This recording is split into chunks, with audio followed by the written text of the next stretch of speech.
Hello, everyone. Welcome back to another episode of the JT Pitstop. I am your host, Joe. Up there is my co-host, Trevor. And joining us this week is special guest, Adam. And we're here to break down all the exciting action from NASCAR's first road course weekend of 2023, where it was Tyler Reddick walking away with the win at Circuit of the Americas. But it was an adventure to get there. So let's go ahead and start off. Right away on the very first lap of the weekend, uh, living up to everything I expect out of Brad Keselowski at a road course. He spins out in front of the field, and everyone scatters. It kind of causes a big wreck. The 77 of Ty Dillon gets into Jimmy Johnson, and both of them are out of the race right on the first lap in the last couple of corners there. That did bring out a full course yellow, unfortunately, but that was an interesting start to the race, and it was definitely an omen of things that were to come the rest of the day. So moving on, you had throughout the first stage, the 14 Chase Briscoe, he spun around at one point, and Joey Logano got a course cutting penalty in the S's. So he had to do a pass-through penalty on that. And then coming to lap number 12, we had an interesting moment. Bubba Wallace had some kind of brake failure going into, was that turn number 11, I think?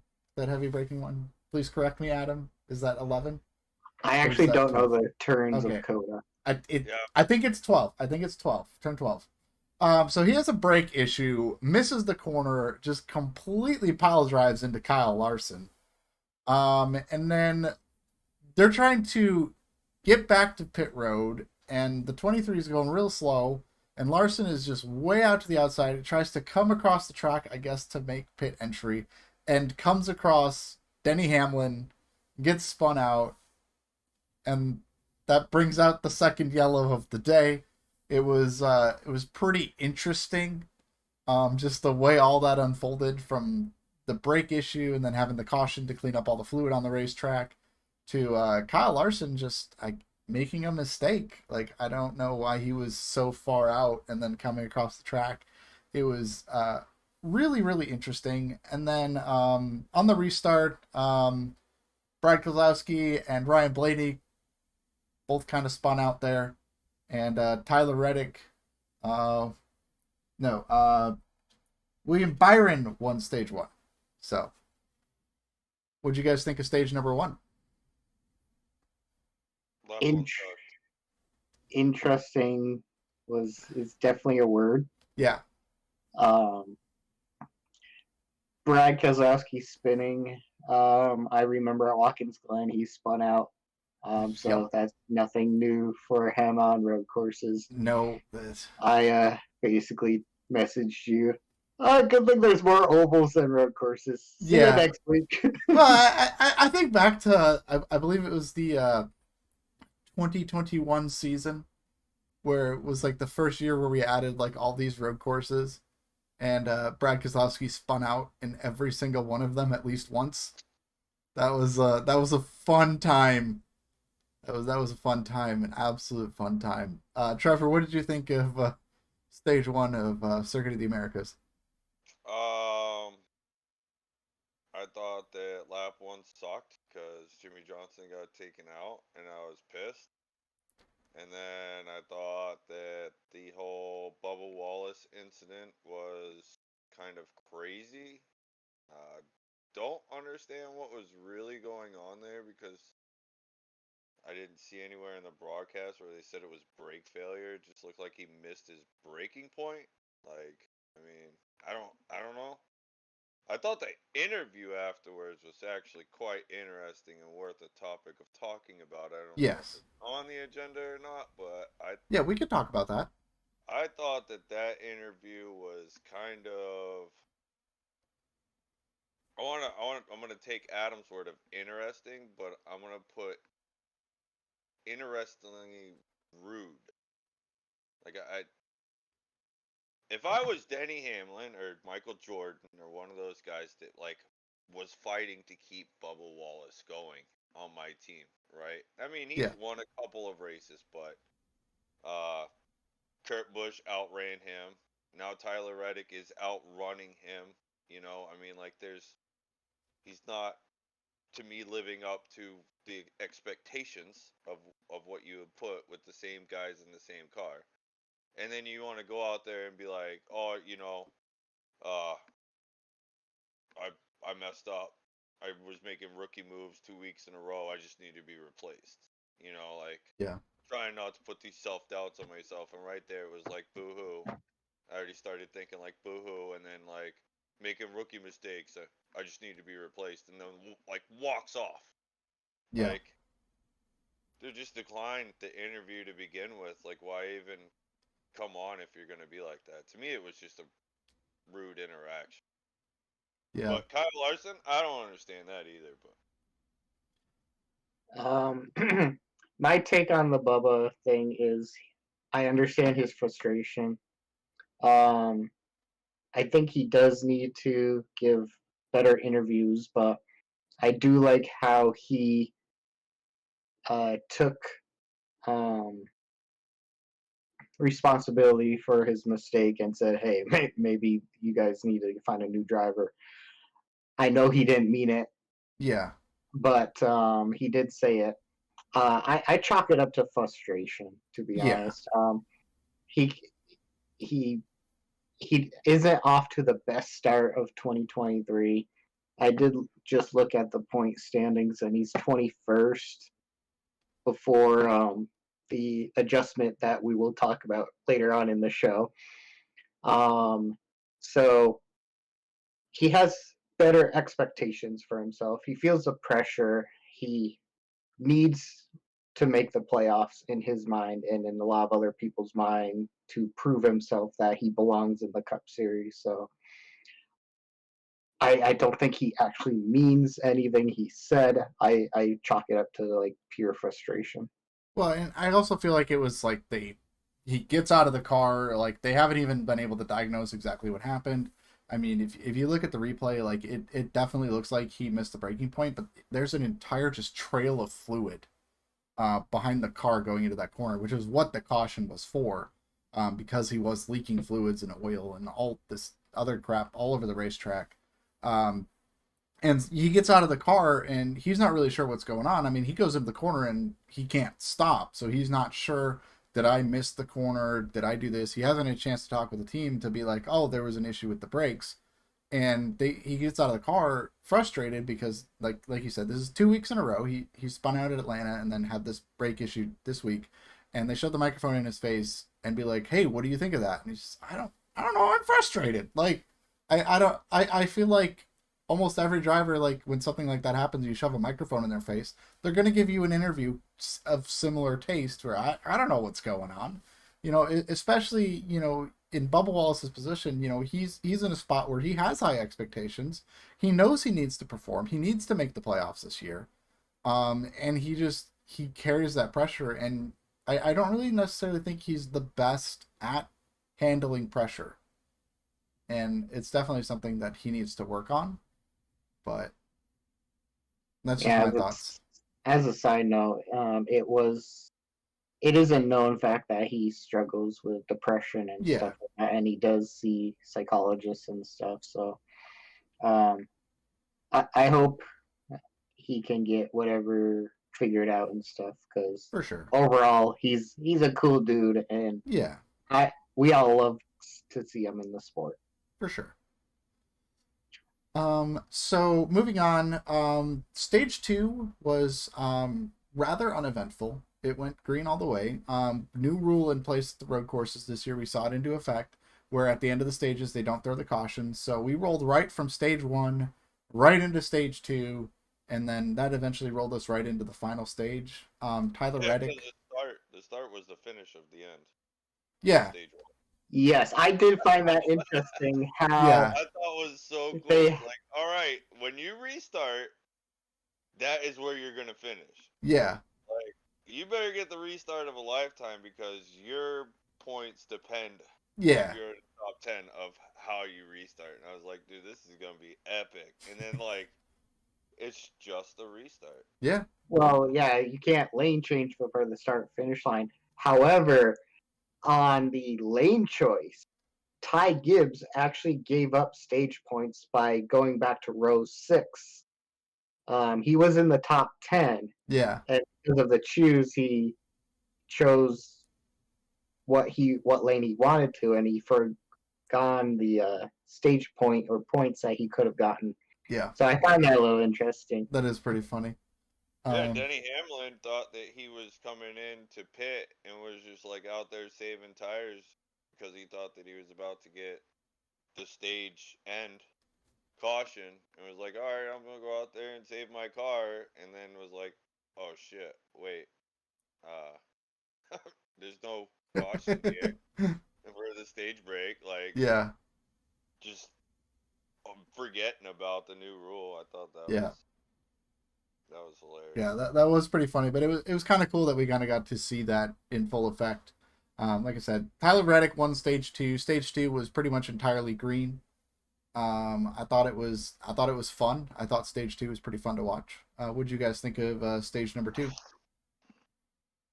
It felt like a old school NASCAR race that you didn't have any planned caution, and teams could actually strategize and get on different strategies instead of everyone pits with 2 laps ago in the stage or pits during the caution. Yeah. Like we literally had various strategies going on where you had comers and goers, Yeah. which actually set up stage 3 for a very interesting finish if it went green.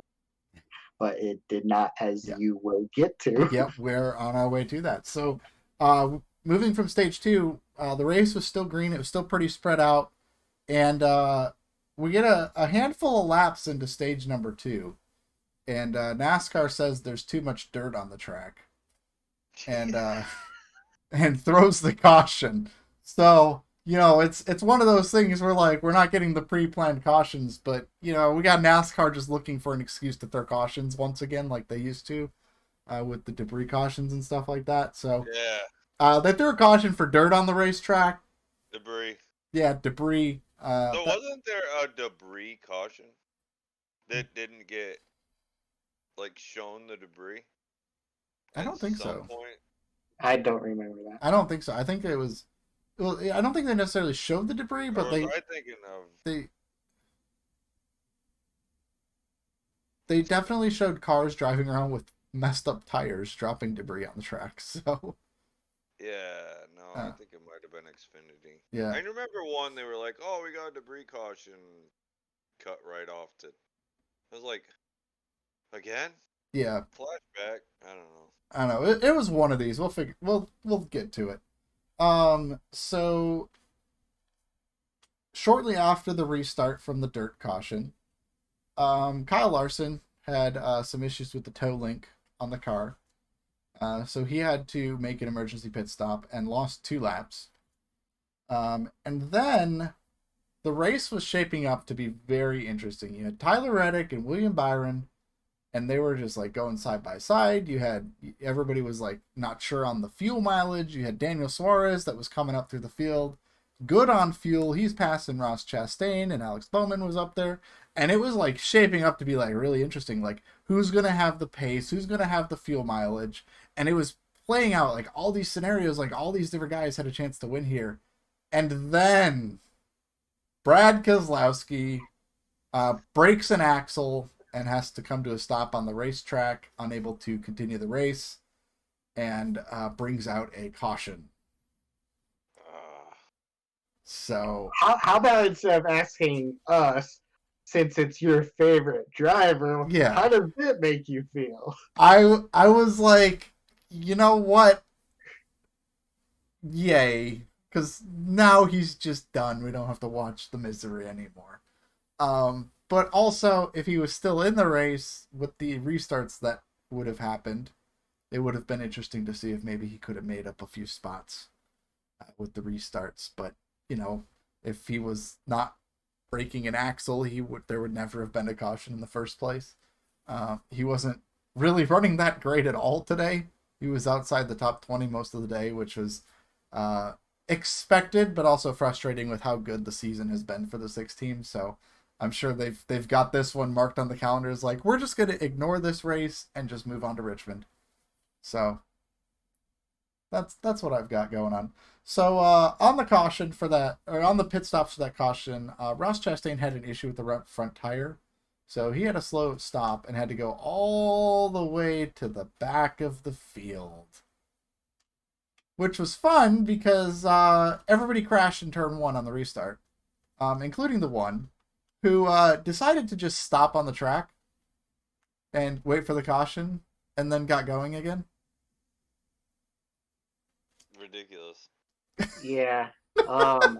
You talk about how, or they talk about how Denny's getting penalized for race manipulation. Yeah.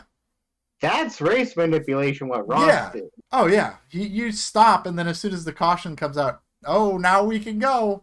It's not broken at all. We can just drive away. We're good. Yeah, that was a questionable incident. I wasn't too happy with that. Um, at I all. don't understand how it hasn't been brought up in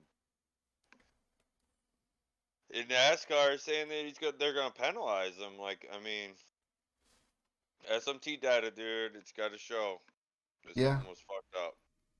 It's not. I mean, yeah, I don't know. Those restarts were stupid, Yeah. to say the least. So that set us up for another restart, where everybody crashed in turn one once again. And this time we had a debris caution from debris from the three of Austin Dillon, which then burned out another caution without even completing a lap, which then set up another restart and another crash into turn one and another debris caution. This time it was from the 12, and the 41 had some just massive damage on the car. Bunch of hacks. Yeah, a bunch of hacks. And then, so we got another full course caution, which then set us up for overtime. And overtime resulted in another turn one crash and another bunch of debris all over the track. But they were able to get the lap in this time. And Tyler Reddick wound up winning the race. So, what'd you guys think overall of the Echo Park Automotive Grand Prix from Circuit of the Americas? Can we just stop going there? I think I mean, Coda is probably the second best road course that NASCAR goes to. I don't think they facility wise or like race track race wise? racetrack wise. It's Bullshit. probably the second best track because it has all of the characteristics of No way. a track that would succeed for NASCAR stock cars. No way. Well, and here's the thing with Coda. Outside of just the pileups in turn one, which I think can be addressed, I think they could do something about the turn one pileups. The racing itself is actually really good for a road course. It wasn't bad, but I can't say it was second best or third best. Yeah.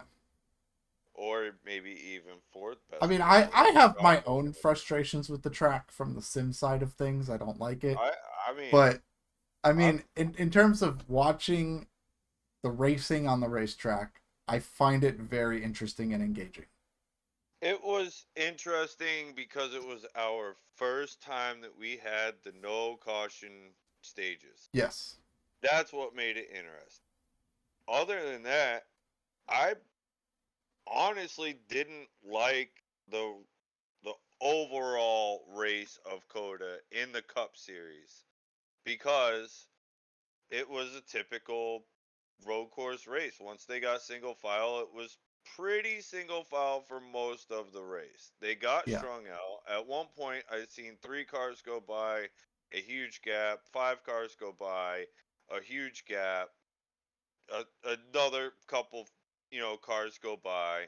It was like there was the gaps. There was the single file, which is road course racing in NASCAR. You're not Yeah. gonna have a pack style road course race in NASCAR.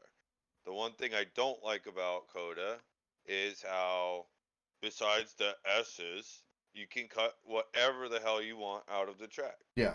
To me, that's not racing the track anymore. You're just, okay, if you're going in between the grass. Like, hey, we can all do that. There's no, Yeah. I do like, think it would be interesting if they took that rule from the S's and applied it to the entire racetrack. Like, just yeah, stay within the boundary lines of the racetrack. I think it would be right. an interesting race.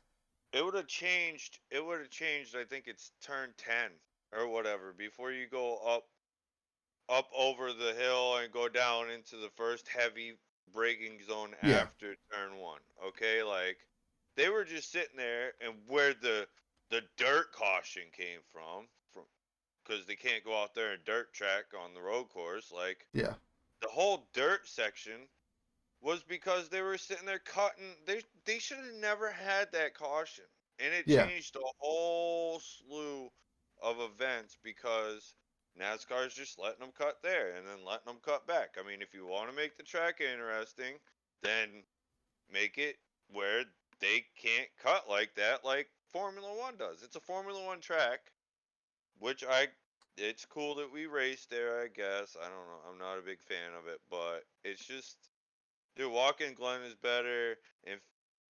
Infineon or Sears Point or whichever one it is now, that Sonoma. one's better. Sonoma. It used to be all those. They changed it so many damn times. That one's better. Road America to me was better than Coda is because it had everything that you needed. It had the technicalities. It had the high speeds, the big braking zones. It had everything that it needed. It was a big track. There was none of this mess going on. To me, I think Yeah. Road Atlanta would be a fun one to watch them go around. What's the other ones we got this year? Indy Indy Road Road. Course. Indy Road Course, Chicago. whatever. Not a big fan of that. Chicago, I'm actually interested to see what happens. I don't know. I can't say. It could You be think the good. Could be pileups bad. at Coda were bad? Wait till we get to Chicago turn 1. Hey, you know what? You get used to it when you drive in Chicago with all the pileups you see in real life there. So let's think that these professionals ain't gonna do it also. And there's not much traffic in Chicago, so it might actually be better to watch. Yeah, I guess we'll Uh, find out when we get there. yeah, so I can't pass judgment on something I haven't seen yet. Yeah. Okay? Like, let's just be honest. We don't Right. know what Chicago's gonna bring. It could be good. It could be just a shitstorm of something that we're just gonna Yeah. sit here and laugh for an hour at when that time comes. Okay? But Yeah. I think that there are better tracks out there than this one. Especially, I could name 3 right off the bat that I I think kept are telling better than Adam Coda. while we were watching this race, I'm like, they need to go race at Sebring. They do. That would be I said epic. I said That, no. I said no. I don't that think it would be good. Why? How could you even say that? Like to set those cars up to go around Sebring. Like, Because they're dude. not sports cars, they're NASCAR stock cars, and Okay, then the why are we track is so narrow. then why are we on a Formula One track?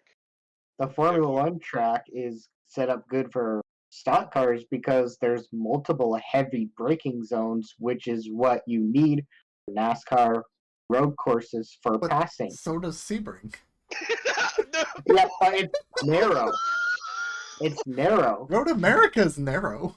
I know. I didn't think Road Watkins Glen is America. narrow. I don't think Watkins Glen is a good NASCAR track. What? Whoa. You done I bumped go. your noggin. I You bumped your noggin on the I way home. I've You gone. slipped on ice and bumped your noggin if you think that Watkins Glen is not a good road course.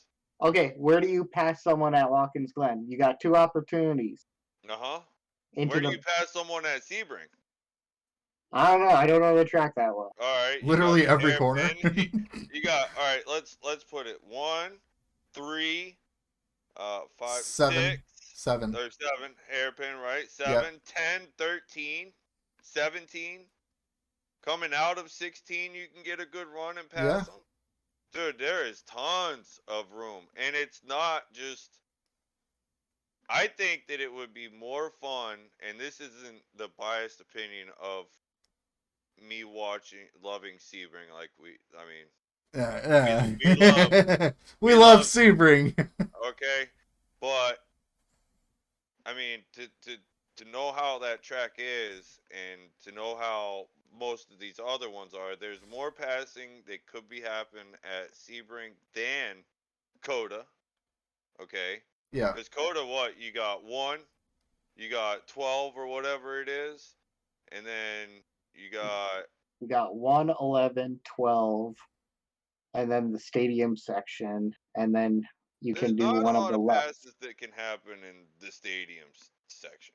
Yeah, there is. You stick your nose in there all the time on that double apex left-hander I or guess right-hander, I don't. either Uh, one I of don't. them. All right, so you named off 4. I named all right. off 5 for Sebring. Coda's got about as many passing opportunities as Sebring. But here's where Sebring excels, though. You've got this wide, fast turn number 1 that kind of narrows up a little bit. Yeah, So it's bad. you're not going to just pile in there 6 wide at Sebring because it's just not. No, You can't do that. right. Yeah, you will. They'll Well, go 6 wide, and then they'll have to figure out how to go 2 wide when it narrows up. yeah, but you're also it's not in a heavy braking zone either, so Yeah. you're not going to have those opportunities to just send it in there. That's the worst. That's the worst part about Coda. Yeah, In the NASCAR world is because you're which is literally how going wide turn 1 is. 7, 8 wide going into a hard braking zone in turn 1. So it's like, oh well, if I miss the corner, whatever. I got all this room over here to go, or I can come over here, and then if I hit somebody, well, they're just gonna hit somebody, and they're gonna push them out of the way. Like, Yeah. yeah. Well, anyway, do you have any final thoughts to add on the Sebring discussion before we move on to the next topic of the day? Um, I don't really know Sebring that well. Okay. I know the NASCAR tracks, and out of all the NASCAR tracks, I think Coda has the most passing zones, which makes it the, if not one of, but the best road course that NASCAR goes to. Fair enough. May not be traditional, like Yeah. Watkins Glen and Sonoma, or as Trevor would say, Infineon, Sears Point, and everything else. Yeah. Yeah. But it definitely has the layout to produce very good passing capabilities I rather thought than rhythm sections and momentum sections where you can't do anything. Yeah, I did think it was some pretty good racing this weekend for a road course. I really liked the racing this weekend. So let's move on to the next topic of the day. We're going to talk about the Xfinity Series, the Pit Boss 250. So right off the bat, we saw contact in turn number 1, like we always do at Circuit of the Americas. And Josh Berry punched his nose in. Some pretty heavy damage right off the bat. And they actually went quite a few laps before getting the first yellow. The first yellow didn't come out until lap number 8 when Carson Hocevar had a mechanical failure, came to a stop in turn number 1. This time did not get going. They actually did pull that car behind the wall because he did have issues. He didn't just be like, oh, I need a caution right now, like somebody in the Cup Series. And then, so AJ Allmendinger won stage number 1. So, what did you guys think of stage number 1 of the Xfinity Series from Coda? Pretty good. I liked it. AJ is my favorite Xfinity driver, and Hocevar is my least favorite Xfinity driver. So it was like a perfect stage. All right. So moving on to the race, once again, because of the rules, there was no caution at the end of stage number 1, and we went all the way to lap 17 when the 50 car, same type of issue, mechanical issues, comes to a stop in turn number 1. And this cycle of pit stops put AJ Allmendinger pretty far back in the field and had to battle his way up throughout the rest of the race. And then Austin Hill had transmission issues he had been fighting with for most of the race. He did retire from the race shortly after that. So we had the restart from that yellow, and AJ Allmendinger being back in the pack because of the pit stop. Eric Almirola spins out with everybody just running into everybody. So Almirola goes around, and AJ Allmendinger has to come to a complete stop to avoid running into Eric Almirola, and loses a lot of positions on track at that point, a lot of time. But we made it about a lap and a half after that, not even half a lap after that even. And Brandon Jones blew a left front tire and put debris all over the racetrack, which brought out another caution. So then we restart, and Allmendinger, listen, this guy, he is one of the best out there on the road courses, especially with these Xfinity cars. He got up on the wheel. He was passing cars left and right, and made some contact with Josh Berry, and Riley Herbst spun on the restart. No cautions were made from there up until about 5 laps later when Brett Moffitt's engine expired. That brought out a full course caution. And then on the restart, Cole Custer and Josh Berry got together a little bit. Cole Custer gets spun around, stuck in the gravel, brings out another caution, and Sheldon Creed won stage number 2. So, what do you guys think of stage number 2? I thought it was pretty fun. There was a lot of action. There was a lot of drama. I thought it was fun. I can't wait for stage 3. I was. That's all I was thinking right there was I can't wait for stage 3 because this is brewing. Like just watching what's going on right now. Yep. I was sitting there like this is gonna get good. I was kind of disappointed that Austin Hill had gear issues and stuff because he's a really good road racer. Yeah. And I like seeing good road racers compete against each other. So I was a little sad. Yeah, it was he was running pretty good up until the gear issues, but it is unfortunate that things like that take him out of it. But hey, you know that's racing at the end of the day. I mean, for the Xfinity season regulars, besides me being a huge Junior Motorsports fan, I would have to say that the 2 and the 21 are like my next favorites that I like to see them go out there and do good. So it was actually kind of weird as us watching this and seeing what's progressing in that 21 car. Like, how does this even happen? Yeah. Like, what do you like? What's going on with that transmission? Yeah. To be able to allow this to happen, but it had to be some synchros or something. Yeah. All right, so moving on to stage number 3. So, again, when Creed won stage number 2, no cautions at the stage. They just kept going. And this set up an amazing battle because AJ Allmendinger was catching Sheldon Creed. William Byron was catching AJ Allmendinger. And all of them were just racing really hard together. And AJ gets to Sheldon Creed and just dumps him. Just knocks him out of the way. Just drives right through him. And goes on and takes the lead. And then William Byron, they're fighting side by side for about half a lap until AJ kind of clears him and runs away. And those two kind of just back and forth. They didn't really pass each other, but they were really close to each other up until the final lap of that race. About 10 laps later, Daniel Hemrick spun out John Hunter Nemechek. Just another instant, just got in there and just took him out. And then AJ Allmendinger went on to win the race.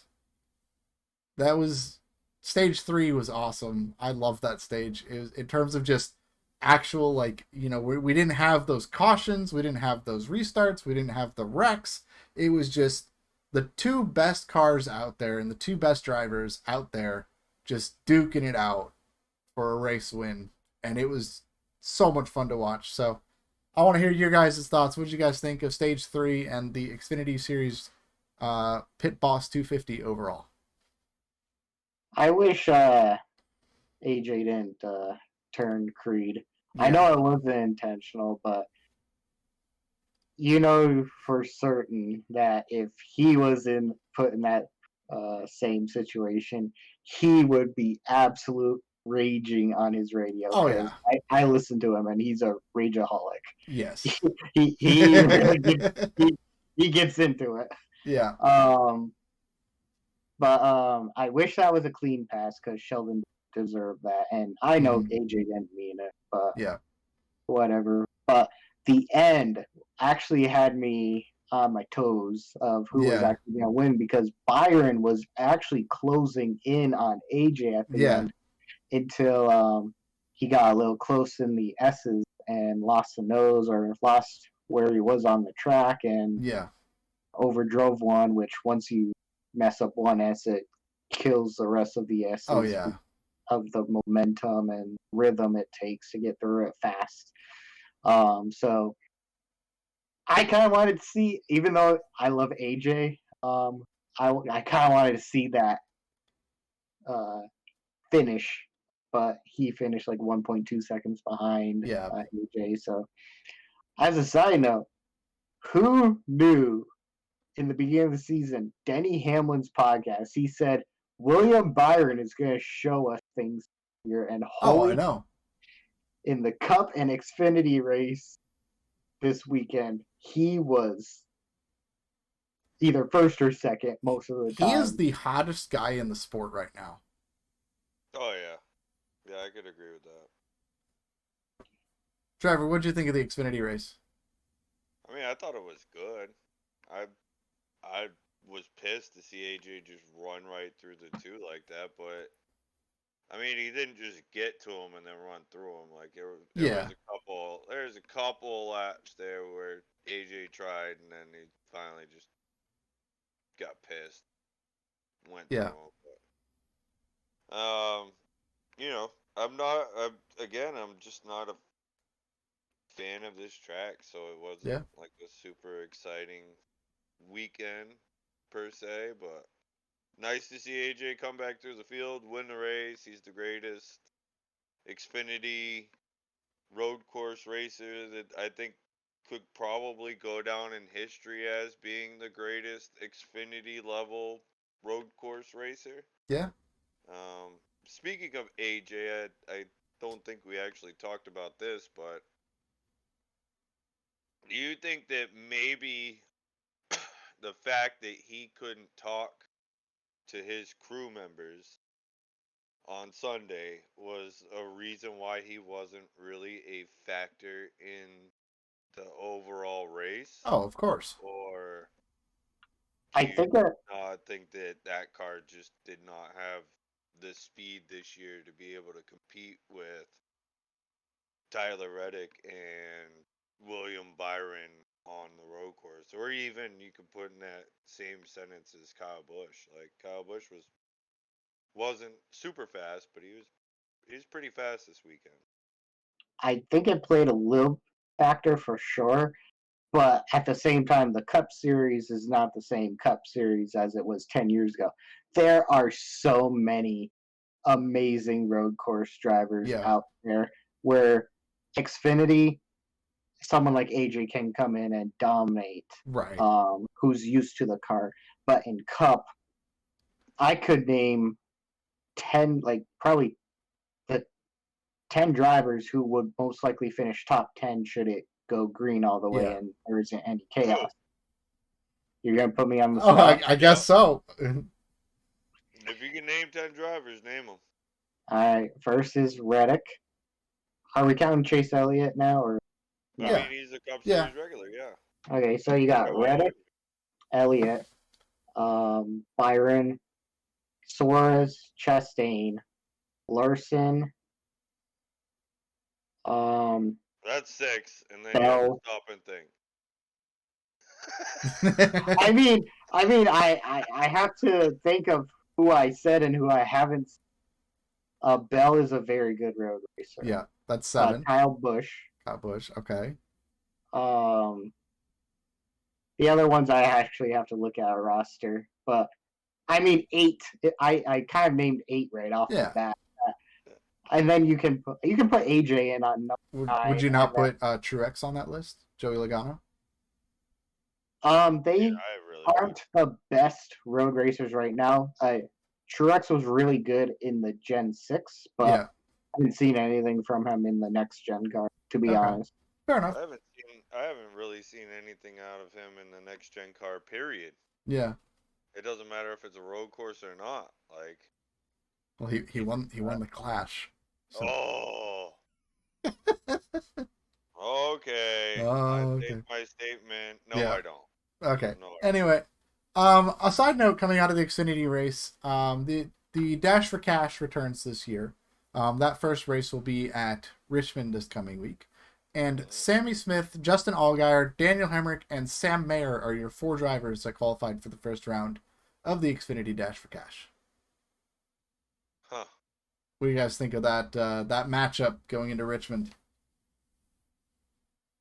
You said Sammy Smith, Allgaier, Hemrick and Mayer. Mayer, and Hemrick. Yeah. No, Emmerich or what? Yeah, Mayer and Hemrick. Yeah.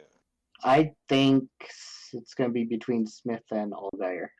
I think Allgaier gets through. I think you're right. Yeah, I unfortunately have to go with the JGR on this one. Yeah. Sammy Smith has just kind of showed up this year. I don't really recall Hamrick doing anything spectacular. Surprised He met that Parker at Atlanta. Yeah. I'm surprised that to see that Allgaier and Mayer are actually in this with all the troubles that they've gone through all year with Yeah. each other and Well, their it had to teammates. do with how they finished at Coda. I mean, it's just still, Yeah. it's a surprise to see that they're actually in there with how it was almost every single week they were wrecking each other out Yeah. over there at JRM. So, All right. Well, let's move on to the truck series. The XPEL 225 was an interesting one. That's for sure. So right away there was, as with the trend of the weekend, contact in turn number 1 on the green flag, and the number 20 of Ed Jones got too much damage and had to kind of come to a stop on the track, which brought out a caution on lap number 2 of the race. And then shortly after the restart, Raja Karuth got penalized for cutting the S's. And Carson Hocevar had a brake failure and got stuck in the gravel off of turn number 1. And at the same time, Chris Wright and Taylor Gray kind of got together, spun out. And Matt Crafton on the ensuing restart after that spins out, goes into the gravel, but gets just one tire off into the grass, enough traction to just kind of keep going. And had to pit for repairs, and in that pit stop, they let a tire get away, which was unfortunate for that team. And Christian Eckes went ahead and won stage number 1. So, kind of went through that pretty briefly, but what did you guys think of stage number 1 of the truck series? I didn't get to watch it. Oh, I okay. didn't have any way to rewatch it, and I was too. Yeah, that. Yeah. I was too busy. Yeah. I thought so. I guess you can call me the road course specialist because I love road courses on iRacing and in real life as well. I love watching them. I thought it was very entertaining. Trucks, you expect contact. Yeah. Actually, you can just say turn 1 at Coda, you expect contact, and Right. someone's gonna go around. But I find it kind of funny that Carson Hocevar was entered in like 2 races and only did probably like maybe 10 to 12 laps. Yeah. Well, I have lap 8 of the truck race and lap 8 of the Xfinity Series race. So what you're saying is he had a bad lap 8. Yes, lap 8 is not kind to Carson Hocevar. That's funny. I didn't know it happened on the same lap. I thought Yeah. it happened like within our same range. No, But lap 8, both races, Carson Hocevar with problems. good thing he didn't enter the Cup race, or else lap 8. Who knows what would have happened Yeah. lap 8 in the Cup race. All right, so let's move on into stage 2 of the truck race. So green flag pit stops rolled around, which is exciting to see in the truck series because we don't really see green flag pit stops that much. So thank you NASCAR for this rule, for letting us actually see some green flag pit stops in the truck series. It's kind of fun to see. Christian Eckes stalled making his pit stop, and then later had to make an extra pit stop for a power steering issue, which kind of took him out of the race. And Kyle Busch went on to win stage number 2. He kind of, he was the class of the field for most of that race. And I I said don't know. I said most of the race. Ross Chastain was It was between the two of them until Ross had issues later in the race. But true, but Ross Right. and Kyle were super fast. yes, they were, for sure. And Kyle Busch goes out, wins stage number 2. No cautions at all in stage number 2, which was kind of fun. Who knew that of all 3 series, the truck series would have no cautions during a stage? Yeah, I mean, we got all the way to stage number 2 and only had 2 yellows. Good job, trucks. They're known to wreck each other all the time. I never, like, if you would have told me, like, before this weekend, oh, the truck race is going to have the cleanest start to the race, I'm like, no. And in fact, the truck race was the cleanest one overall. Like, the truck race is great. I love the truck race. You always love the truck race. I do love What the is truck there race.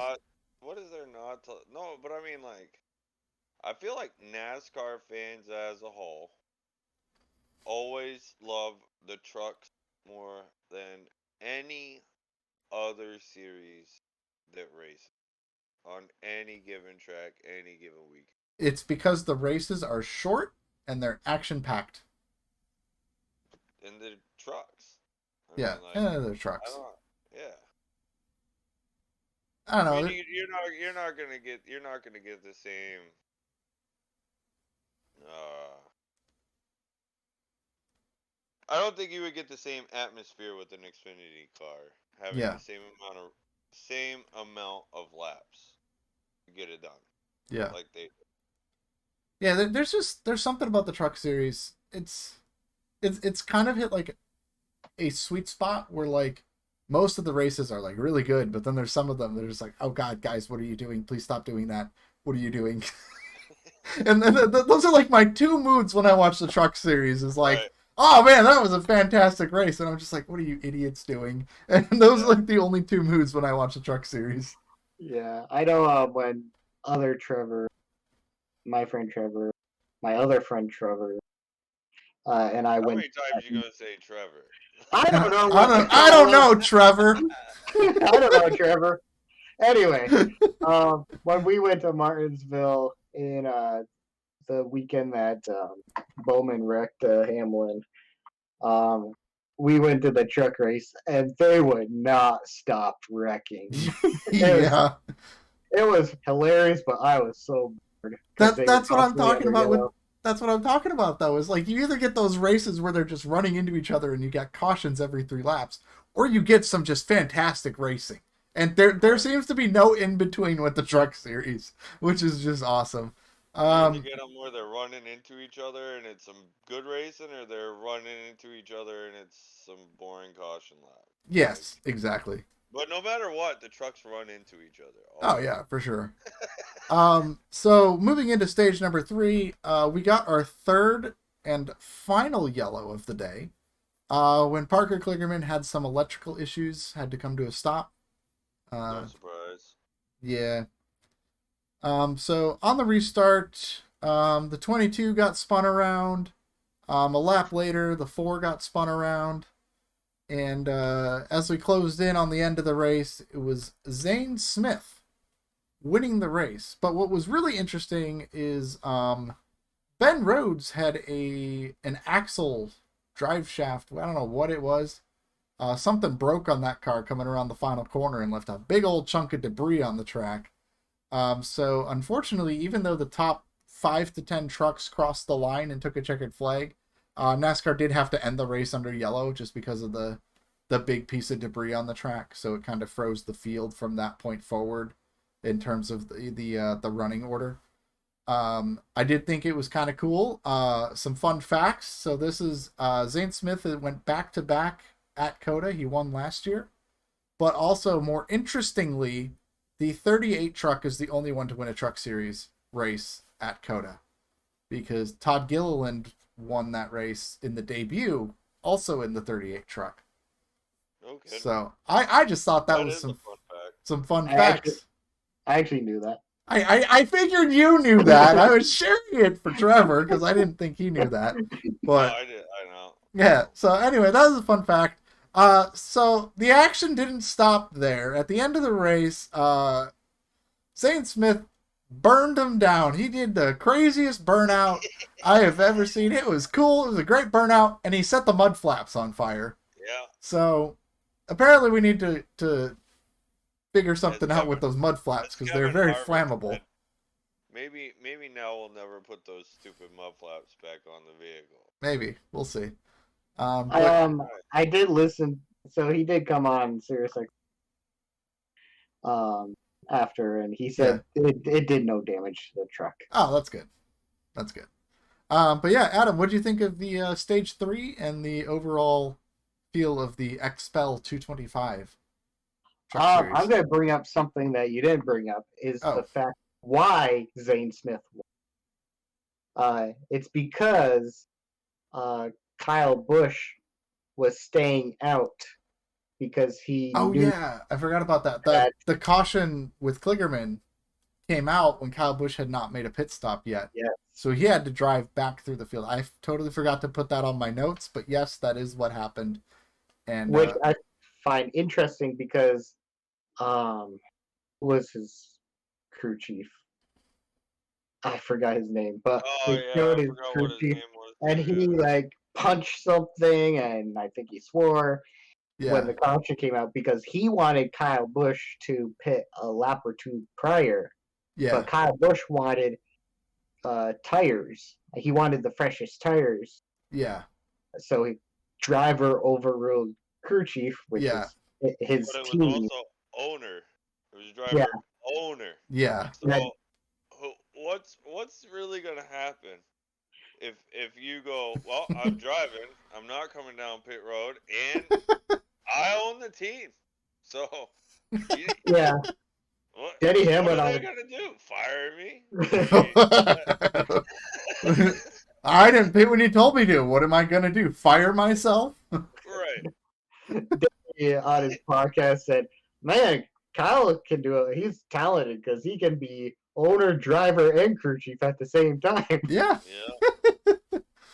No, but I bet he's kicking himself because last year he lost the race as well to Zane Smith, and then this year he loses to Zane Smith. Yeah, he had a heck of a drive coming up through the field, though. That was fun to watch. And he had blisters on his hands because, as he says, he has girly hands from driving these cup cars, and he can't handle the H pattern anymore.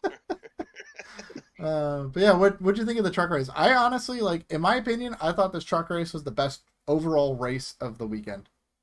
I wish I would have watched it. I don't have a way to rewatch races, and but then again, with what I was doing on Saturday, I wouldn't trade that for the world. For sure. I'd rather win Sebring than watch a truck race any day. Oh yeah. For all those who don't know, these two decided to do the iRacing 12 Hours of Sebring. And they ended up winning their split, which is why Trevor has a winning car on his. By the way, Tyler Reddick's winning car. The last 30 minutes of that race are available to watch on the Yakes87 YouTube channel. So if you haven't had a chance to check that out yet, be sure to do so. It was a very dramatic final 30 minutes, but you also got the celebration there. So I went back and watched it yesterday, and I didn't even remember most of it because, I was just I knew like at that moment you were just like tired and just zoned out. That's why Yeah. like there's times I'm like Trevor. I mean, I was kind of mad when you're like Trevor going down the backstretch. I wasn't gonna try to pass those or anything else, but like, dude, at that point, I was celebrating. Like, Yeah, I could run right into turn 17 almost, and still come away with that win at that. yeah, Like, but yeah, no, that was actually kind of funny. yeah, I went back and watched it, and then I got instantly pissed off when the 420 car hit me. yeah, It made me like it was rage right all over again. yeah. Why did that guy hit me, man? I Oh was yeah, even.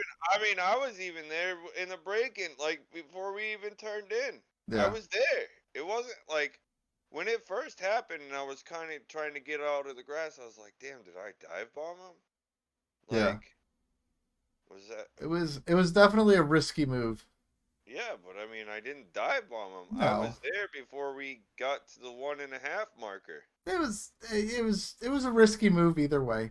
Um, Well, just I mean, can't really trust traffic, especially that late in the race. yeah, But but I didn't have one. I didn't. no, How many problems did I have throughout the whole race? Of just that one.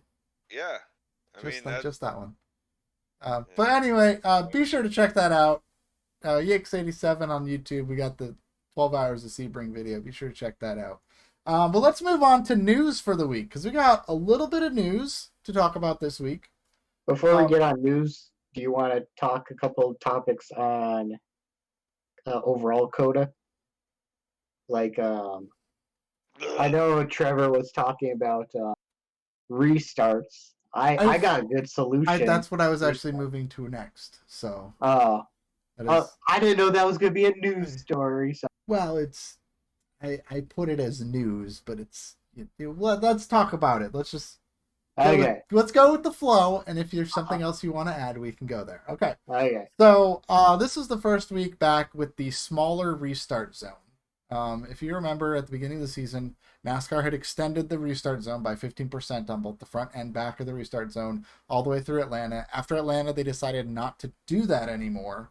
And this was our first race with the smaller restart zone. It's more like the Regular. restart zone from last year regulations. So uh, what did you guys think of having that restart zone back? I definitely miss having the larger restart zone for sure. I think it may have helped with some of the issues we saw in turn one if we had the bigger restart zone. I disagree with that, but Oh, okay. I think we'll learn more about the normal restart zone next week at Richmond. Yeah. I don't think you can really tell at Coda or whatnot. To No, be honest, probably not. Yeah, I didn't for Coda. I think they need to change the spot of the restart zone. What if they put the Uh, restart zone on the in the exit of stadium turn number section. one? So you restart down the hill into the No. S's. Well, no. no. I have a different solution. So Okay. I actually got the perfect solution for Coda. Yeah. So you know the alternative finish line for qualifying, which Yeah. is between the left-hander and the last left-hander, Yeah. basically where pit road is. Why don't you restart there? Because Okay. you accelerate a little bit and then you have to turn for the last turn.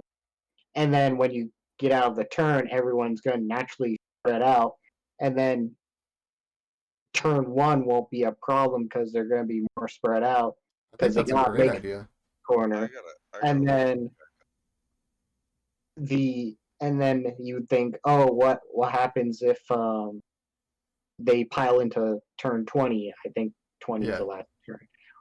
Well, that's probably not going to happen because it's going to be such a short distance from the proposed restart Mhm. area to the turn that they're not going to go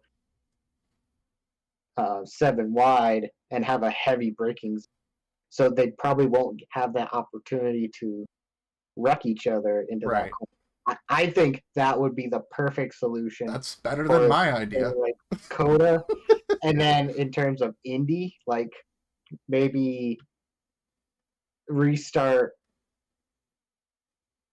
They should just run Indy the other direction. They really should run Indy. Yeah, maybe, but I think they have to fix a bunch of walls and stuff. Yeah. I think there's 3 spots that would make Coda better than what it is to restart. I think that if you restarted coming out of 12, going into 13, which is the little bit of corners right before the stadium section. Okay. Let me try. Will this work? Yeah, I think so. What if I do this? Did I disconnect myself? No? No. You were trying to share something. Yeah, I was trying to share my screen. So Oh, that okay. way everybody could see. Yeah. Okay. So, coming Well, out of you 12... stopped sharing it, so it's not here anymore. No, I didn't stop sharing it. It just did it itself. Oh, well, it's not sharing, so. I think because of my camera being on, can't share. No, you can share with the camera on. Anyways, while Trevor figures that out, I don't know. the reason why I think my area would be the best is because the pace car can just speed up and hightail it into pit road, and then True. That's a good idea. One other thing I want to talk about is we had a lot of road ringers come to Coda, and I wanted to get your guys' opinions on how you think each of the different road ringers went this weekend. So, Trevor, I will start with you. What did you think about Jensen Button?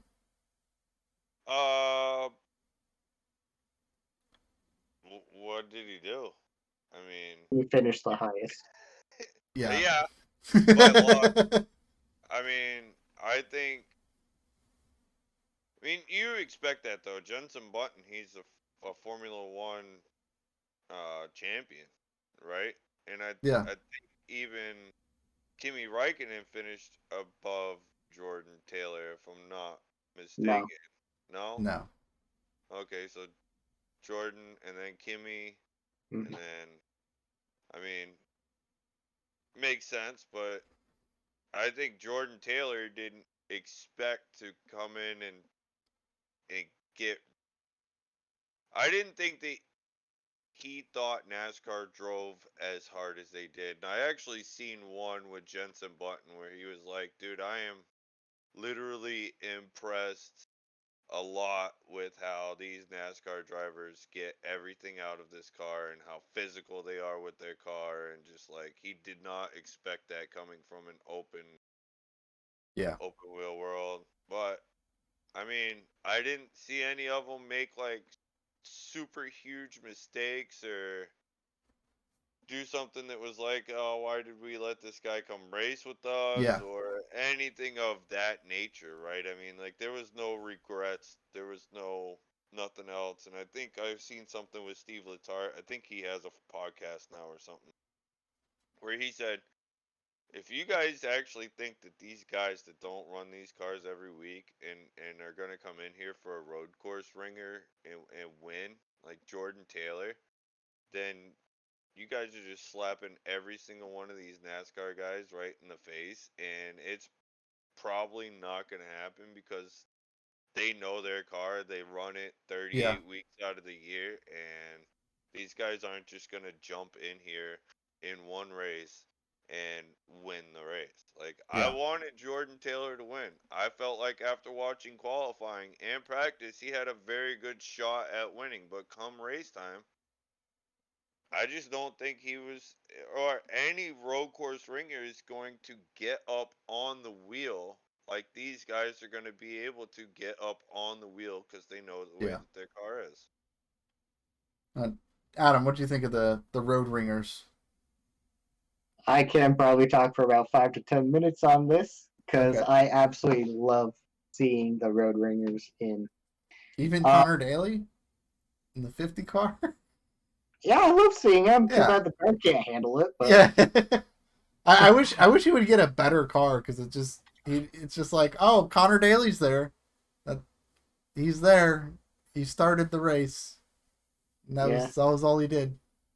He So, did beat Jimmy Johnson, so He did beat Jimmy Johnson. well, I believe everyone beat Jimmy Johnson. Maybe yeah. except Ty Dillon. Who Yeah. knows? But anyway, going back to the Road Ringers.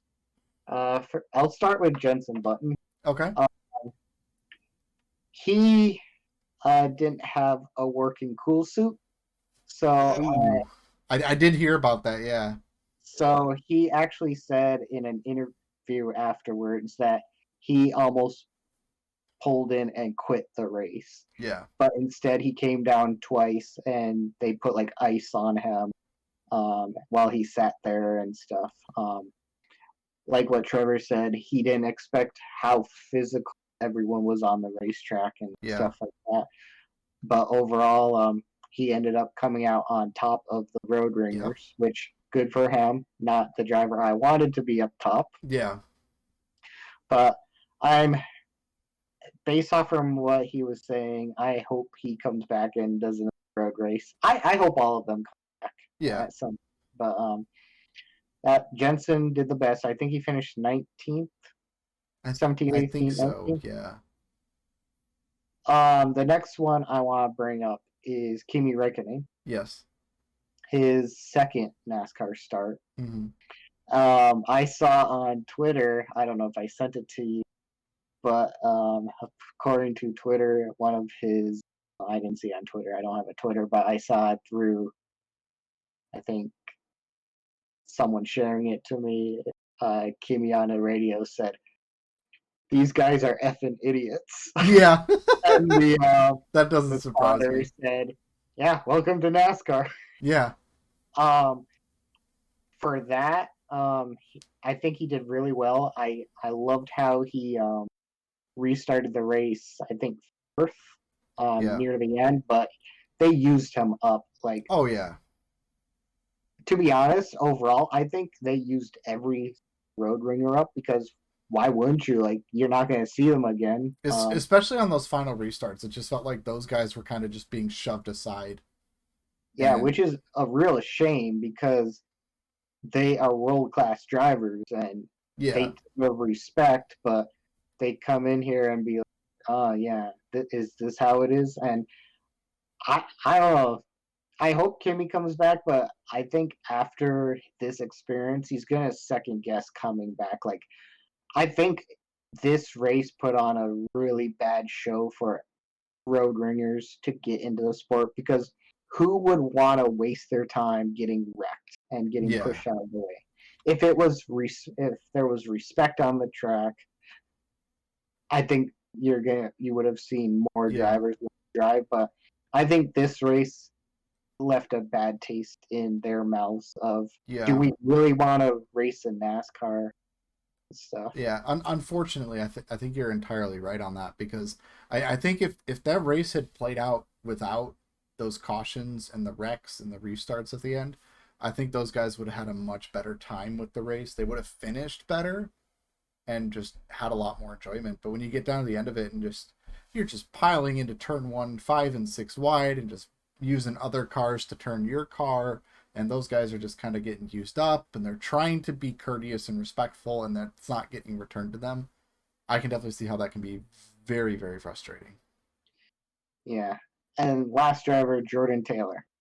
So Yeah. this one, I listened to his scanner the entire race, and from lap one, he didn't expect how aggressive everyone was. He even said in an interview that he wasn't expecting cars to go to the outside of him and make it stick.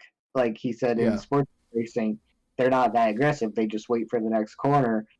So that's why he went from like fourth to ninth or 10th on the initial start. Like, Yeah. like he was asked, what did you need there and stuff, and he said, it's just driver, or like I didn't know that this is how it was. Yeah. Once he got in a rhythm, he was as fast as the leaders. He was, I shouldn't say that. He was a solid top 5 to 10 car. Um, but in an interview afterward, He said that he was hit more times this race than in his entire sports car career Yeah. ever. And he said they were hard hits. Like he questioned if his car could keep going. On the radio, he kept saying, "I want to take care of the car. I want to take care of the car." So he tried to avoid contact. Yeah. At one point, Corey LaJoie shoved him off the track, and Eddie said, "So on the next restart, okay, that 7 shoved you off, so I want you to finally put your elbows up." And guess what he did on the green white checkers? He actually put his elbows up and he started racing like a NASCAR driver. Figured out that if he went to the inside, he could basically jump the curb Yeah. and make up a lot of positions, and that's what his strategy was at the end of the. Yeah. But yeah, like I firmly believe that if this race was a normal race that went green all the way, you would have seen Jordan Taylor finish easily top 10, maybe even top 5. Yeah. Because he's had all this experience in the garage. I forgot the number.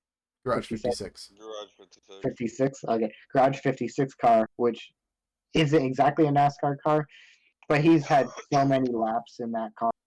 Yeah. Of all the road ringers, he was the one that would have done the best. I feel bad for him. I think he's willing to come back for another race. Yeah. Unfortunately, it won't be in a Hendrick car. Yeah. Because Chase will be back. But Right. overall, I think even though he didn't get the finish, I think he exceeded expectations and did very well because prior to the final green white checkered, he was actually 10th. Yeah. He just had to stop for the spun car on the final white checkered, and he ended up finishing 24th, which is kind of funny that 20 my favorite number, and he finished 24th. There you go. But yeah, overall, I'm super excited when I see world-class drivers come in as racers in NASCAR, but I'm afraid that this race put a sour taste in outsiders looking to race in NASCAR. Yeah, I hope they come back because it was cool to see them. It's cool to see that buzz from outside of NASCAR being like, "Oh, look, these guys they're going NASCAR racing. Let's go." I hope they come back. But they all did mention that if you take the wrecks and bumper cars aside, they were all very impressed of how hard it is to muscle a 3,400-pound stock car around a track like that. Like they were impressed with our sport. But too bad there were cautions at the end that just ruined everything basically. Yeah. So all right, I feel like I don't even remember. Never mind. Okay. All right. Moving on to the next bit of news. Our homeboy Josh Williams has found himself a brand new sponsor. Yeah. Yeah, it's a company that deals with parking assistance. I heard that today. I forget the actual name of the sponsor. Let me grab it real quick. It's got to be a joke. I heard of it and I was like, this is perfect for him, especially after Atlanta. Yeah, it's Parking Guidance Systems sponsoring Josh Williams and Alex LeBay on the team. It's a custom company that provides custom technology-driven parking management solutions for busy parking structures. Oh my gosh. What a fantastic sponsor. Good job, Josh Williams. You've earned it. All right. So we're going to talk penalties for a couple of minutes here because we have some updates on the penalties we talked about coming off of Phoenix. And we have a new penalty that came out this weekend.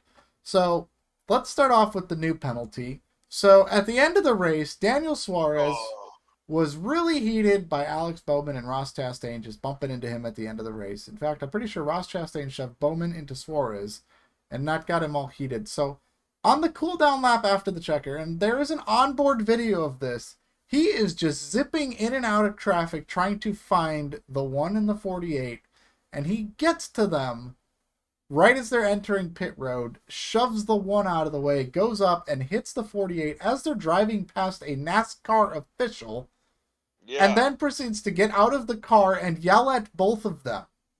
Uh-huh. So, because of this, Daniel Suarez was fined $50,000. That's it? That's it. Really? No points, no suspensions, just money. That is bullshit. I agree with it. I don't You agree with the penalty? Yeah, I agree with it because Yeah. Ty Gibbs did something similar and got a fine. Yeah. Of course, at the time he wasn't racing for points, so points wouldn't matter. Yeah. To be honest, I think the fine is enough. Yeah. If it's a repeat offense, then you start taking points Yeah. away. Well, and also like all the contact and stuff happened at the end of the race, so it was more of a safety violation than a competition violation, which is why I think they didn't have signed points. Now, if you had an instance like when Byron spun out Denny Hamlin at Texas, that's a competition issue. That would be a points penalty, even though that got rescinded, but still. Yeah, the points got rescinded on Byron, but they increased the fines. So Yeah. it looked contact safety concern contact is just a fine. Which Yeah. It's consistent with what's done in the past. Yeah. Unless they want to rewrite the rule book for 2024, I agree with it. I'm fine with it. Yeah. What do you think? I do find it interesting the Ross Suarez teammate drama. Yeah, teammate drama. If you wanna touch base on that for a second. Yeah, I mean, I want to get Trevor's thoughts on the penalty before we talk about that. Okay. I think it's horse shit. That's what I think it is.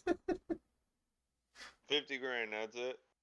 50 grand ain't nothing to any one of these big NASCAR drivers. Okay? Granted, you find Josh Williams or Cody Ware, some of those guys, that's a hit in the pocketbook. Yeah. Alright?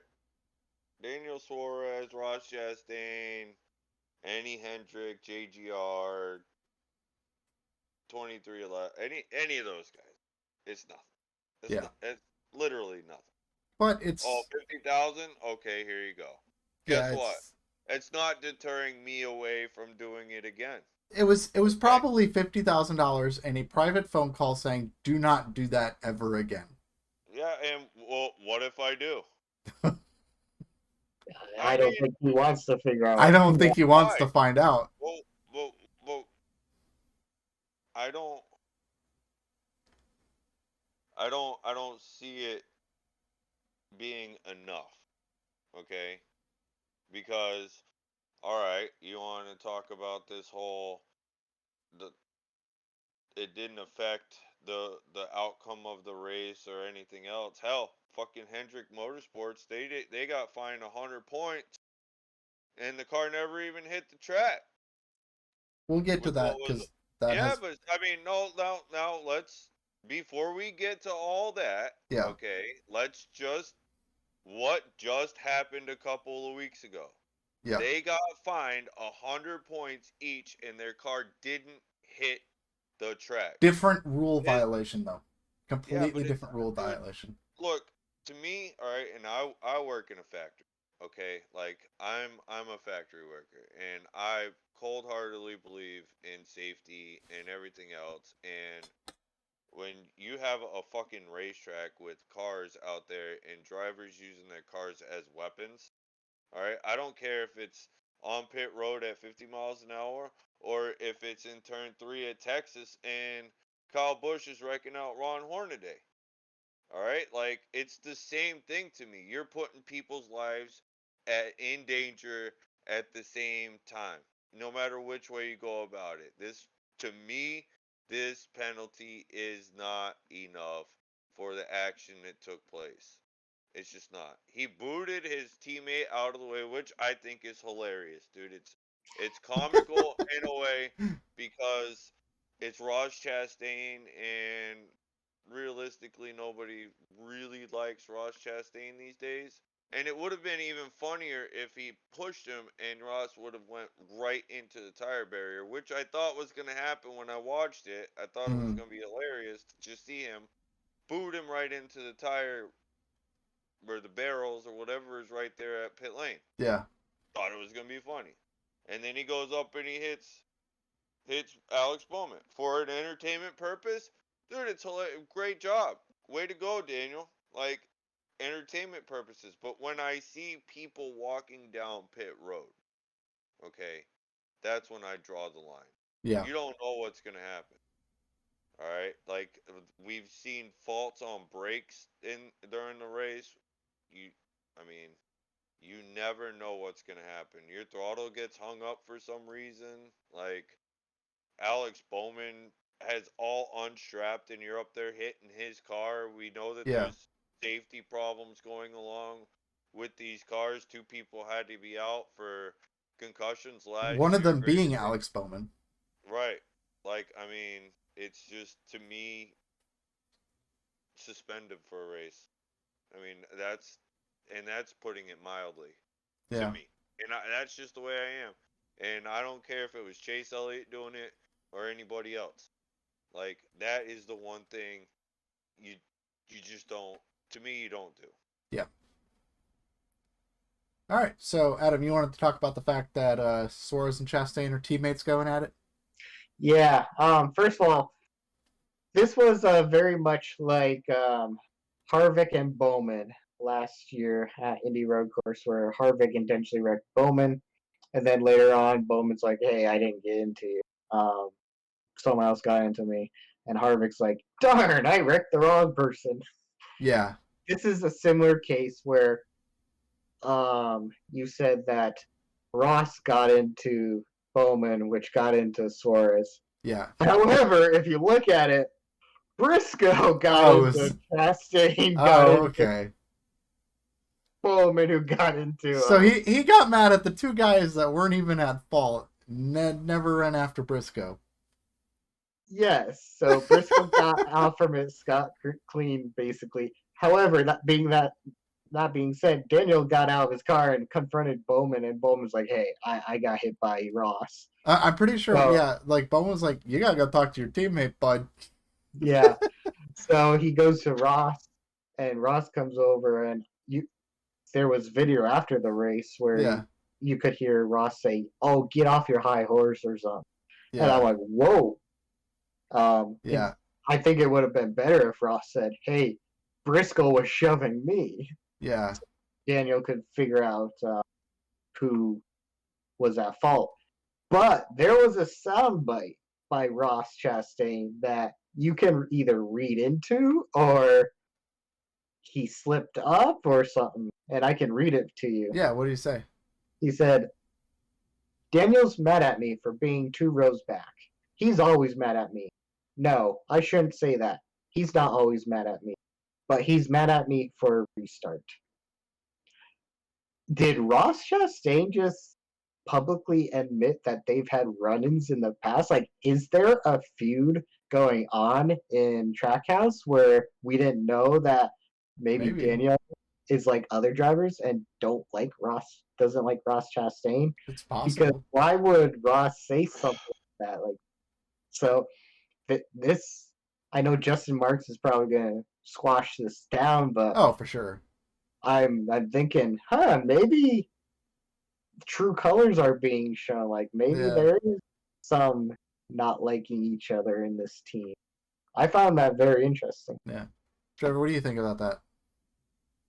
I think it's hilarious, and I hope that Daniel Suarez beats Ross Chastain from here on out. I agree. All right, so we're gonna go talk about. We got one last penalty. We're gonna talk about this quick, and then we're gonna move on to next week because we've already been running for an hour and a half already. What the Um, hell? yeah, we've already been going for an hour and a half, so we're gonna try to wrap this up real quick. So just rapid fire. The last bit of news: the Hendrick Motorsports penalties. Hendrick Motorsports won their appeal today, and the points penalties were eliminated, but the fines and suspensions still stand. I think this was a good move because the parts never actually hit the racetrack. They just kind of showed up with them. And they volunteered those parts to NASCAR to say, hey, check these out. This is what we did to make these fit. I think it was a good move. What do you guys think of the Hendrick Motorsports appeal process? Good. I'm glad. Yeah. As a Hendrick fan, oh sorry. No, I don't care if it was JGR. I don't care if it was Trackhouse or anybody. Okay, that was another bogus penalty. Yeah. Bogus in the sense of the cars didn't even hit the track. It was pre-practice inspection Yeah. to make sure that their cars were okay. Which, from what I guess now, they do that a bunch. Something that they go through. I don't know if this always happened or not.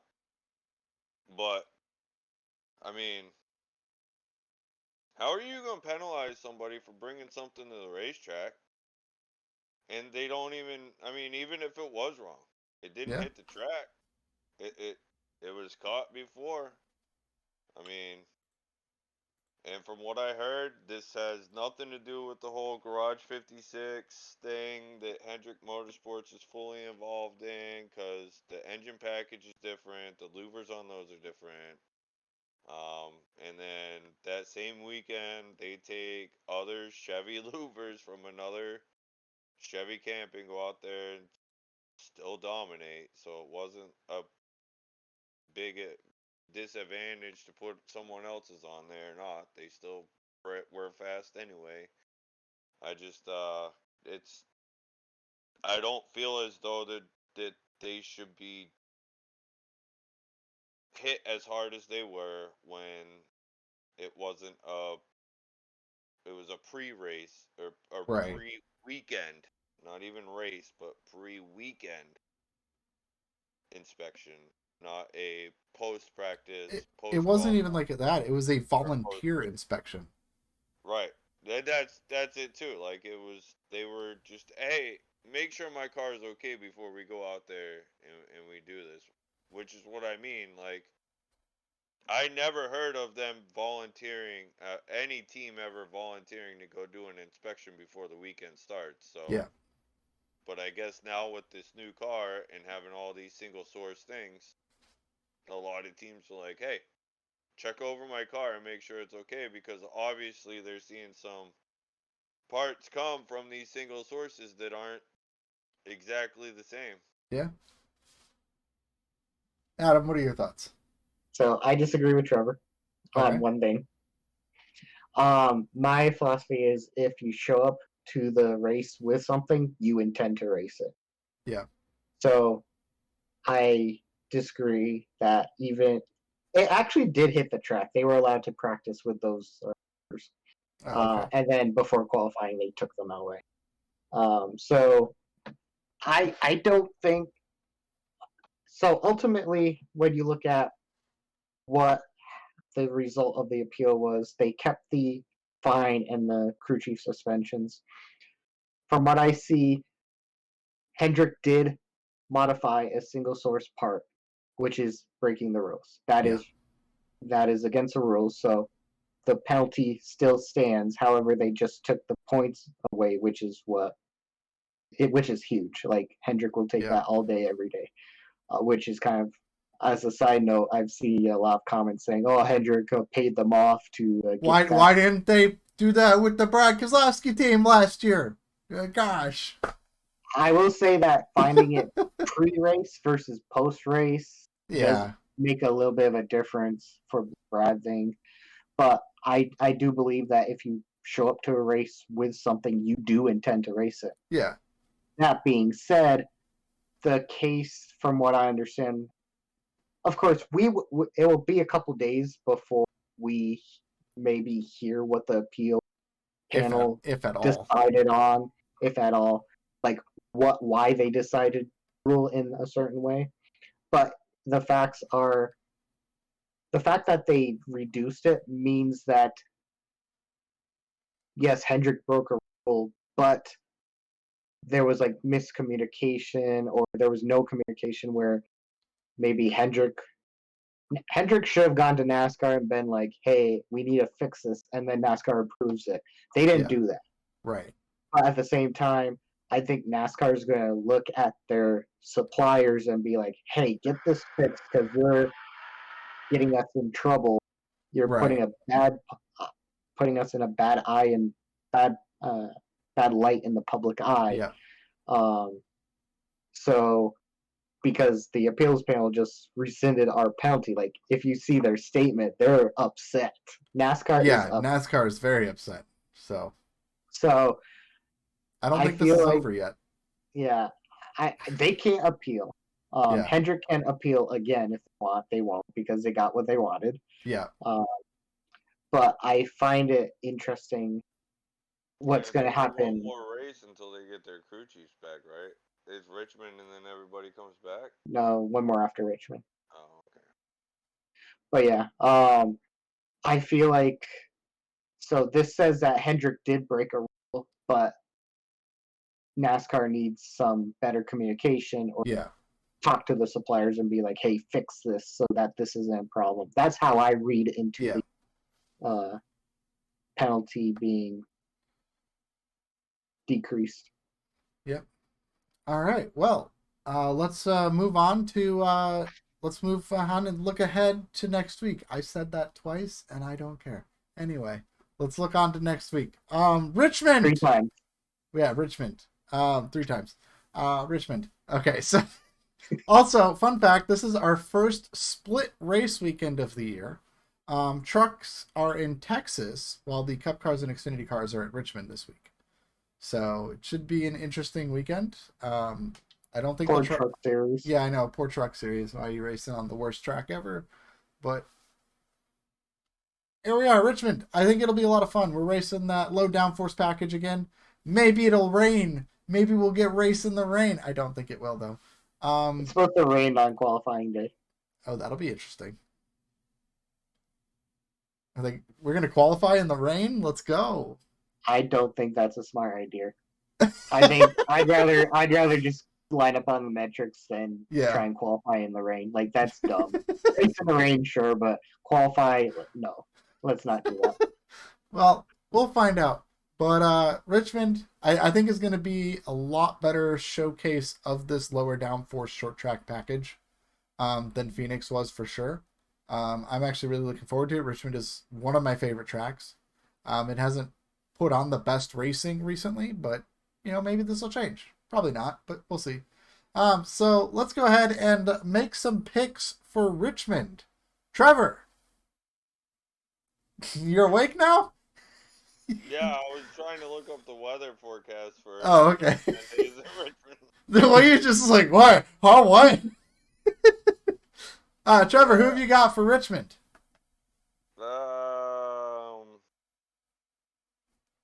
Do you want me to circle back to you, or no, do you need a minute? No.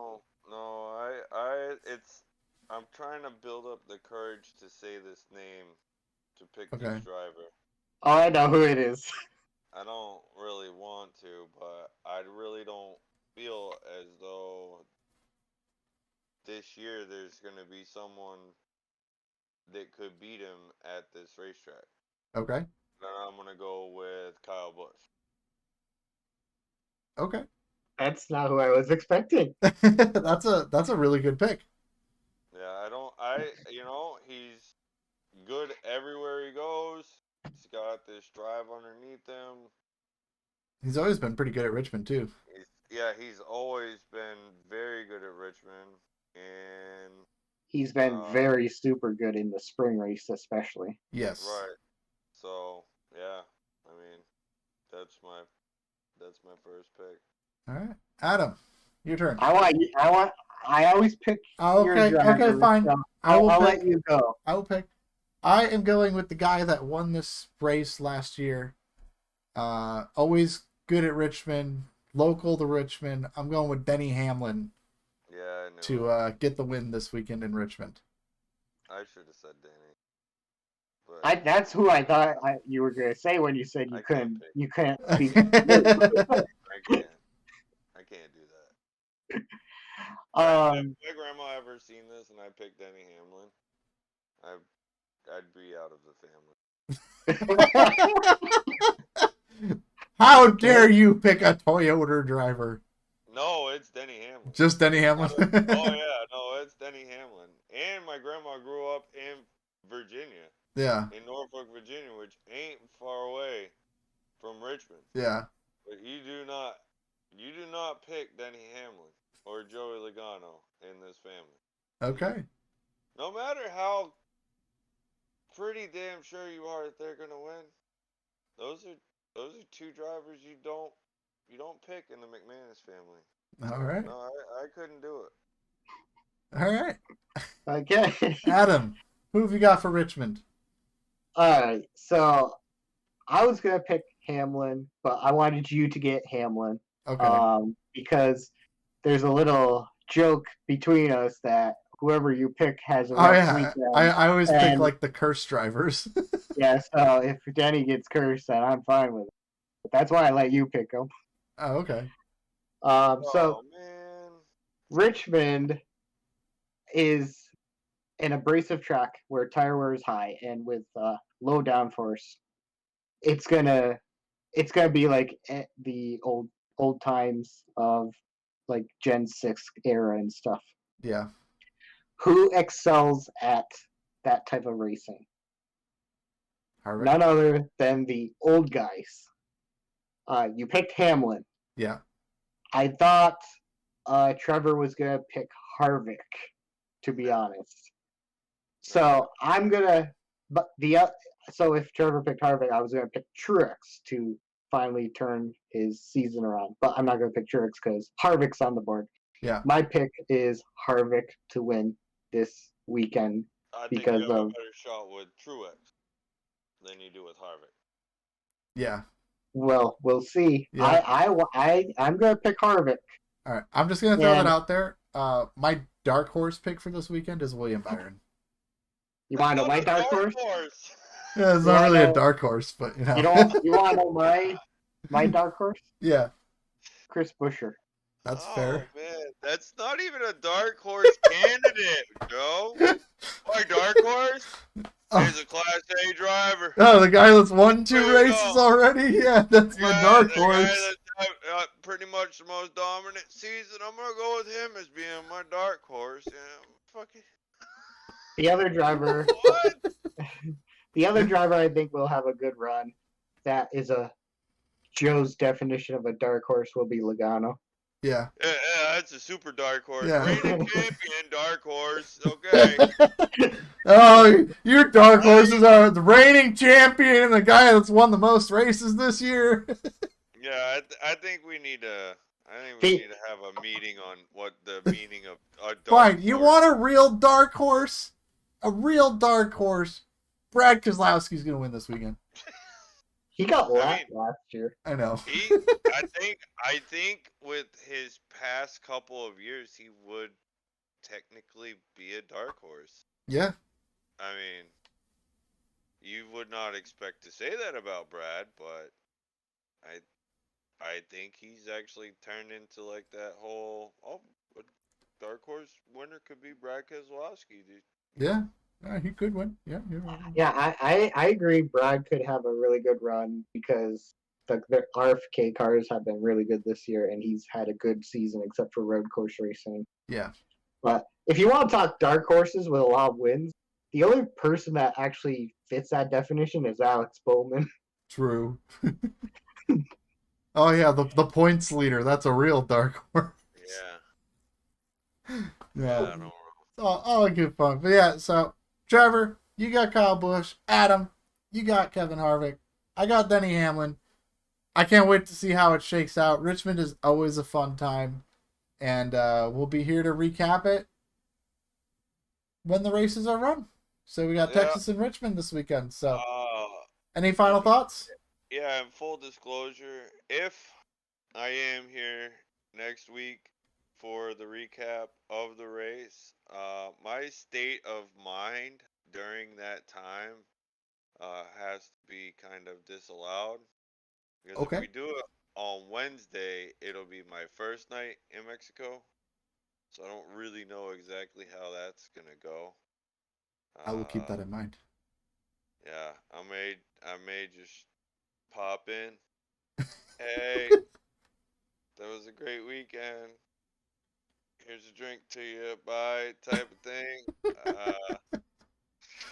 I don't know. I might not. It may just be the J pit stop with Adam. I don't Yeah. know. I will not be offended by it because I won't even be in America. So how can I No. get offended? Can't. Won't happen. So yeah, All right. that's my final thoughts. Though Coda sucks. I hate it. Take it off the schedule. I'm done with it. We've had a good 3 years. Bring Road America in. Let them go race in the snow. If it's a timing thing, it'd be funny. You got rain tires. Throw some screws in it. Make them snow tires. Let's do it. Let's have some fun. That would definitely be more enjoyable. And you would have a lot of passing opportunities at that point, Adam, if Road America was covered in snow. All right. That's my final thought. Adam, final thoughts? My final thoughts is Coda's one of the best road courses on the schedule. Actually, originally I didn't have any thoughts, but I'm gonna say Coda is one of the best road courses on the schedule. I love road racing. It fires me up. There's I don't know. My drivers, Jeff Gordon, Chase Elliott, they've always been amazing road racers. Maybe that's why I love it so much. Yeah. But Maybe Coda, that's why I hate it so much. and also I love racing it on iRacing. Yeah. But yeah, Coda, it was a great week of racing, except For for the sure. bumper cars. Yeah. You take out those final 10 laps of the weekend, you had a great weekend of racing. Just unfortunate that it kind of devolved to that, but that's road racing. So, Yeah, I just yeah, not a fan. all right. Not Well, a fan. I am a fan. Yep. thank you everyone for hanging out tonight. Hope you guys enjoyed this road Uh, course edition of the JT Pit Stop. Yes, Trevor? no, I almost flipped everybody off, so I was just Oh, waving. okay. Anyway, thank you all for watching. Hope to see you guys next week when we break down the racing from two different racetracks on the same weekend. Have a good one, everybody. Bye bye.